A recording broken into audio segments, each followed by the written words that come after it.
Martin, your aunt, Roseanne, I believe she was 76, she was killed in a section of East Tyrone. It would be a Republican heartland. It would be very difficult for anybody who was not a Republican to know that area to get to.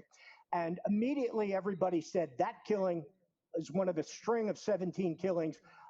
They talked about the hallmarks of collusion, meaning British forces would have been directly involved with those people, went to their house, killed her, fired shots at your mother. What are some of the things in that case, your aunt's case, that you would point to that led you to believe right away that there was collusion? Firstly, I would have been identified by the Crown Forces, or what you call RUC, or British Army, as a Republican in that area. So we would have been continually harassed, stopped, swept, and searched. It would have got that bad at times you wouldn't even take your family in the care because it was that dangerous. So that continued from 93 to 94, from I was released from Long Cash. I was in as a political prisoner in it. And finally, they would threaten about killing you and what way they were going to do it. And on the 8th of May 94, it finally happened.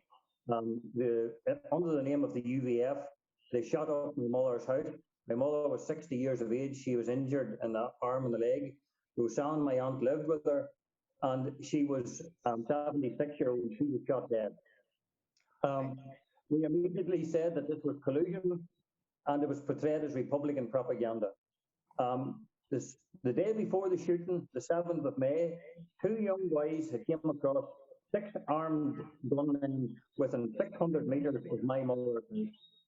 They reported that with their families to the police. And in fact, the next morning, the very day Roseanne was shot, they went to the Dungannon police station and made a statement. The police at that stage told them they believed it was an unidentified regiment of the British Army. We asked what was an unidentified regiment of the British Army doing within 600 metres of my mother's house the night before the shooting.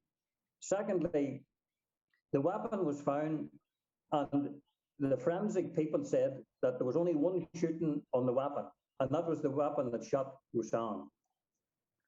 After 24 years, now at that time they were talking about an inquest coming up within a year because Roseanne was a 76-year-old pensioner, innocent person. Within a very short space of time, the inquest was on. The weapon was there, the forensic sitting there. The next thing, 2 months later, on the 11th of July, a local farmer came across British Army cameras overlooking my mother's house.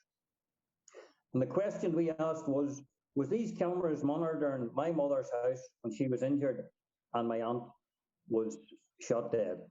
This went on for 24 years, asking these questions. Every time we went down to the inquest, every time we come up the road, we were stopped, we were taken out of the car, we were searched, the houses were raided. It got that bad that Martin McGuinness had even to intervene.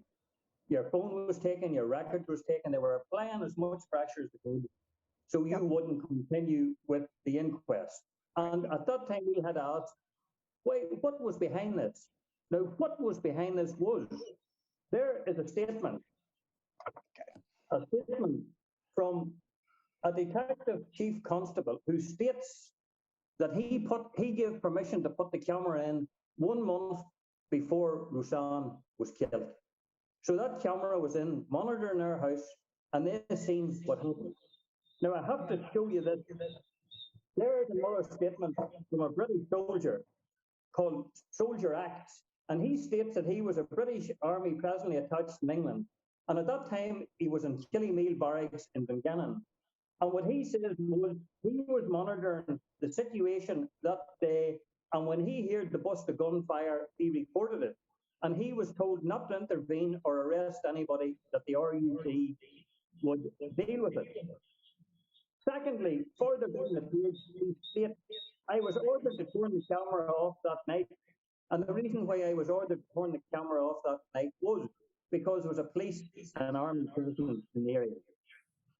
When the evidence came out about 15 years into the inquest, an English policeman from the HET, maybe even more, 15, 18 years into the inquest, an English policeman from the HET made a call to one of our people here, and he stated that we had been told lies in the court, that this weapon was actually involved in murdering 13 people, and injuring two people. The judge, who was Reginald Weir, who was dealing with the inquest at the time, asked how this could happen. Work, WERC, was the body, the forensic body, that had examined these weapons for MI5 and Special Branch, and who had doctored the weapons so it couldn't be placed to the rest of the murder. Hey, Martin, the weapons have now been linked through you getting that information at the inquest to a total of 17 killings, including Liam Ryan, an American citizen, a total of 17 killings that began in 1988. Your aunt was killed in 1994, including Pauline Quinn's brother, including a number of other people. And yet there's been no investigation to tie up to see those weapons. How is it that that there was no investigation, and whose hands were those weapons in? Who were using those weapons? They seem to be tied to the Ulster Defense Regiment, and then they seem tied directly to unionists, to loyalist paramilitaries.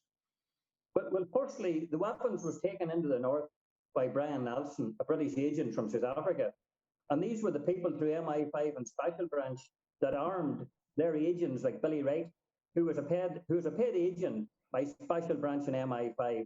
An examination relating to several murders and attempted murders in 88 and 91 highlighted concerns to several members of the UDR. There was 4 UDR members arrested in December 91. They were taken in for questioning for the shooting of the 4 people in Chiapa, Tommy Casey, and some of the other people. In 92, 2 months later, there was a number of weapons handed over to the PSNI by these people. They were handed over in cope. After that, the UDR men we know their names.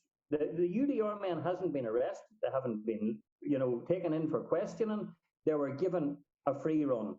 Now, what I would say to you very clear, with the exception of inquests, working with your good legal team, relatives for justice and these people, we would never have got near any of this information.